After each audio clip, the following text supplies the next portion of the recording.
I don't ever slow up, no I don't take shit. I got no love for the fakeness. If you wanna play tough and wanna hate this, I'll always show up. I don't ever slow up, no I don't take shit. I got no love for the fakeness. If you wanna play tough and wanna hate this, I'll always show up and make a statement. I don't ever slow up, no I don't take shit. I got no love for the fakeness. If you wanna play tough and wanna hate this, I'll always show up and make a statement. Everything I do so instinctive and so passionate. Every word I move so descriptive like an adjective. I got a vendetta against people who patented being negative when you should be getting after it. I got facts over tracks, this and that. Spitting slow, spitting fast. I could roast, I could gas. Think I'm okay at last, but I don't know if that can erase all the past and the pettiness. हाय आर्मीज, मैं हूँ आपकी host koala. आपको welcome BTS magic shop में। ये the immortal love का chapter 17 है। Chapter 16 में हम लोग देखे थे जिमिन ते और जंगकुक को नॉन बेंडर पैलेस से छुड़वा के लाते हैं। अब देखते हैं आगे क्या होता है। तो फिर शुरू करते हैं the immortal love chapter 17। Jimin अपने एनिमल स्ट्रक्चर में शुगा, जंगकुक और ते को अपने ऊपर कैरी करके बेंडर पैलेस पहुंच जाती है। गाइस, उन लोग आ गए हैं। बच्चों, तुम लोग ठीक तो हो ना? हाँ जिमिन बेटा, तुम ठीक हो ना? और तुम you are looking so gorgeous बेटा, ब्यूटीफुल।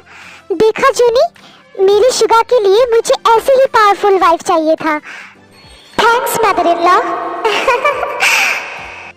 इसके बाद जिमिन शुगा, जंगकुक और ते को अपने बैग से नीचे उतार के अपने ह्यूमन स्ट्रक्चर में आ जाती है। जंगकुक, ते, तुम दोनों ठीक हो ना? हाँ यस मॉम, हम लोग बिल्कुल ठीक है, आप चिंता नहीं करो। मुझे कुछ कहना है। मैं आप लोगों से दिल से माफी मांगती हूँ। वो असल में फिर ते सबको सब कुछ खोल के बताती है कि उसके साथ पास्ट में क्या हुआ था और प्रेजेंट का क्या सिचुएशन था। हाँ, क्या तुम जाओ यांग की बेटी हो? मतलब वो नन्ही सी बच्ची तुम हो? जिनो, ये जाओ यांग की बेटी है। Oh my God. हाँ जूनी, मैं भी बहुत खुश हूँ। वो नन्ही सी बच्ची ते है। ते बेटा, तुम्हें पता है जाओ यांग और जूनी बहुत अच्छे दोस्त हैं, लाइक बेस्ट फ्रेंड्स। जाओ यांग हिल के गेट कीपर हैं। हमसे भी ज्यादा पावरफुल और हमसे भी ज्यादा शक्तिशाली होने के बावजूद उन्होंने कभी भी घमंड नहीं किया। हमारे साथ रहना उन्हें बहुत पसंद था। हमेशा हमारे साथ गप्पे मारना, मजा करना और हॉबी को आयु के नाम को लेके टीज करना। एक्चुअली आयु हमारे प्रीवियस किंग की बेटी थी और हॉबी आयु को देख के हमेशा कुछ ना कुछ गड़बड़ करता ही रहता था। जैसे कि सीढ़ी से गिर जाना, कभी सीधा चलते चलते अचानक नदी पे डुबकी लगाना। I mean teenager things. हाँ जिन, हॉबी जितना ब्लश करता था उतना तो मैं अपने इतने सालों के लाइफ में भी ब्लश नहीं की। वाओ, हो गया? मुझे टीज करना बंद करो। टॉपिक तो जाओ यांग और ते है ना, तो मुझे क्यों बीच में लाए? ओके बाबा, और नहीं कहूंगी। जाओ यांग बहुत मस्त मौला इंसान थे। सीरियसनेस मानो उनके डिक्शनरी में था ही नहीं। लेकिन जब गेट प्रोटेक्शन का बात आता था ना, तब जाओ यांग बिल्कुल चेंज हो जाते थे। वो हमेशा कहते थे कि सब कुछ से भी ज्यादा पहले, सबसे ज्यादा इम्पोर्टेंट अगर कुछ भी है तो वो कर्तव्य होता है, अपने लाइफ से भी ज्यादा।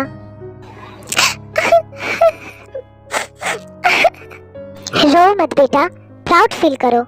तुम्हारे डैड एक बहुत बड़े इंसान हैं, हमेशा खुद से पहले दूसरों के लिए सोचा। जाओ यान हमारे बहुत नजदीके थे, बहुत ज्यादा। जिनो ने बिल्कुल सही कहा। जाओ यांग को भी तुम पे बहुत नाज होगा बेटा। जो भी हो, एक दिन यांग ने आके कहा था कि उनको एक इंसान से प्यार हो गया है और वो उन्हें शादी करना चाहते हैं। हम सब उनके शादी में गए थे और यांग बहुत खुश थे। उसके कुछ 3 साल बाद एक प्यारी सी परी को लेके वो दोनों हमसे मिलने आए थे। हाँ बेटा, वो तुम ही थी। हम तुम्हें पहचान नहीं पाए बेटा, हमें माफ कर देना। क्या आप लोगों ने मुझे बचपन में भी देखा था? डोंट क्राई बेबी, तुम्हें पता है तुम बचपन में बिल्कुल डॉल जैसी दिखती थी। सच में जंगकुक? Yes my love. लेकिन उसके बाद योंग का कोई खबर नहीं। हमने गांव में जाके भी देखा, लेकिन तब तक सब कुछ तबाह हो चुका था। हमने तुम्हें भी बहुत ढूंढा था बेटा, लेकिन तुम कहीं नहीं मिली। मिलती कैसे मैं तो तब ऑलरेडी उस नॉन बेंडर डार्क लॉर्ड के गंदे जालों में फंस चुकी थी। बेटा चुप हो जाओ, नहीं रो, हम सब हैं तुम्हारे साथ, कुछ नहीं होगा, देखना आगे सब कुछ ठीक होगा। लेकिन आज से करीब 10 साल पहले जब मैं आप लोगों को ढूंढ रही थी, तब मुझे जाओशान मिले थे। तब वो गांजा माउंटेन में रहते थे। गांजा माउंटेन? लेकिन वो माउंटेन में लोग प्रायश्चित के लिए जाते हैं, शायद उस हादसे के लिए ही।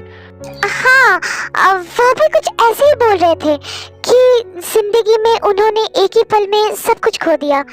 मैंने उनसे पूछा था कि क्या बात है, लेकिन उन्होंने कुछ नहीं कहा था, बस हंस के मुझे एक ही बात बोले थे कि इस कहानी में तुम्हारा भी एक किरदार है। आज समझ में आ रहा है कि उनका कहने का क्या मतलब था। इसका मतलब इस कहानी में मेरा भी योगदान था।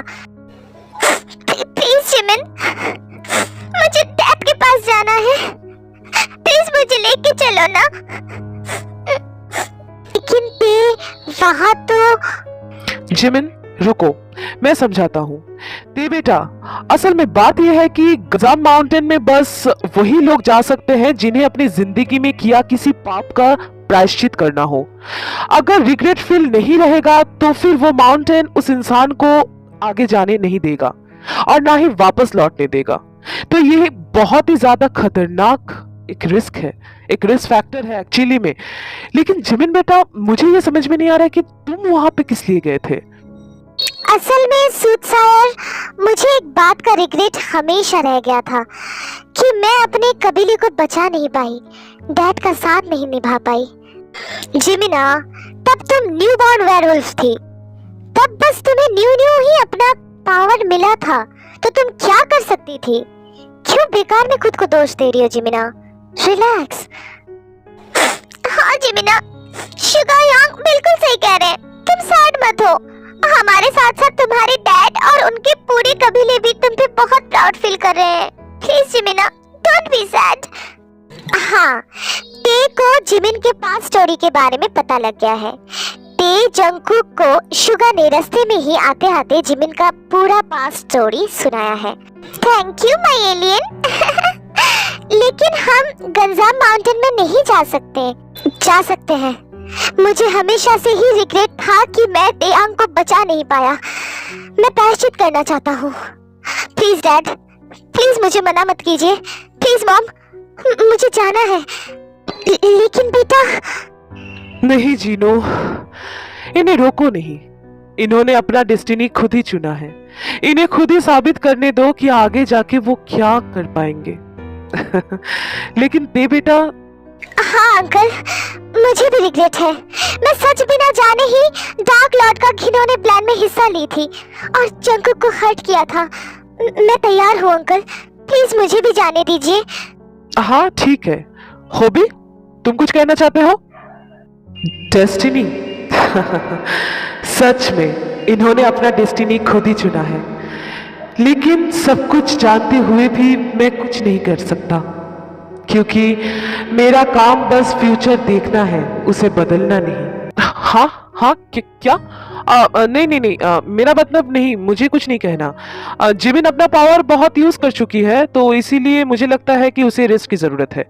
तुम लोग नेक्स्ट वीक निकलो, यही बेटर रहेगा तुम लोग के लिए। ये होबी इतना खोया हुआ सा क्यों है? क्या हो गया इसे?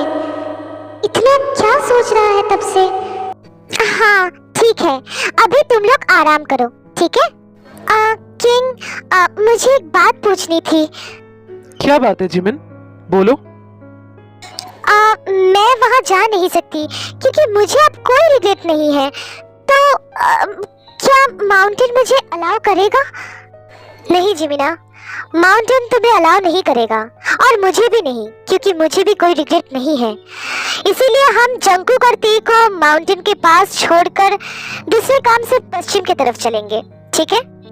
क्या पश्चिम की तरफ?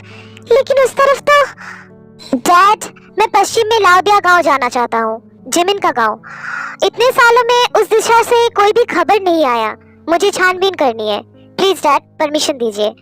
और वैसे भी मुझे लगता है जिमिन को एक बार उसके डैड के समाधि में जाना चाहिए। इतना साल बीत गया है, शायद जिमिन भी अपने डैड को बहुत मिस करती होगी और उनके डैड भी। प्लीज डैड परमिशन दीजिए। शुगा?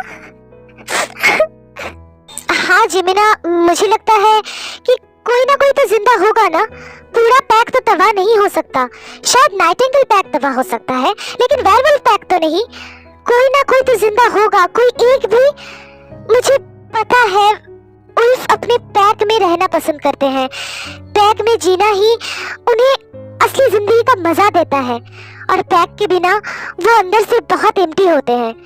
मैं एक आखिरी कोशिश करना चाहता हूँ डैड, प्लीज डैड मना मत कीजिए।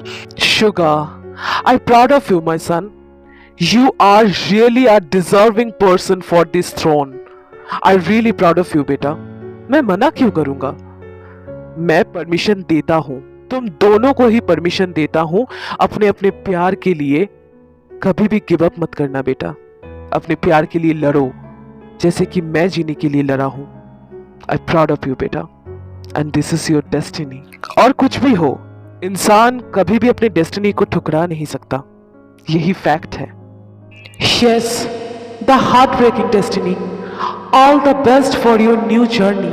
हम हमेशा तुम्हारे हर एक डिसीजन पे तुम्हारा साथ निभाएंगे बच्चों। जाओ, अपना डेस्टिनी को आजमा के देखो। हॉबी, तुम बहुत बदले हुए से लग रहे हो। क्या चल रहा है तुम्हारे दिमाग में? सब कुछ ठीक तो होगा ना? ओके बच्चों, अब तो सब कुछ तय हो गया है ना?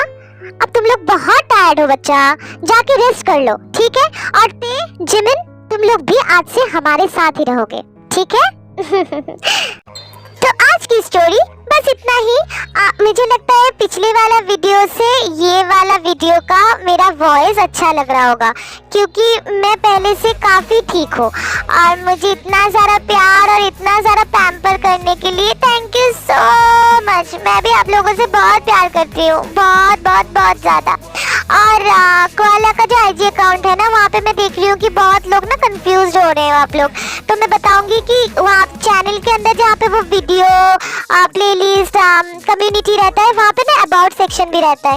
वो अबाउट सेक्शन में जाके आपको कोआला का आईजी अकाउंट का लिंक मिल जाएगा। ओके, तो अगर वीडियो अच्छी लगी है तो लाइक कर देना, अपना फेवरेट पार्ट कमेंट में बताना, और सब्सक्राइब करके अपने सारे आर्मी फ्रेंड्स के साथ शेयर कर देना, और कोआला का आईजी अकाउंट भी फॉलो कर देना। ओके, तो फिर मैं मिलती हूँ नेक्स्ट चैप्टर के साथ।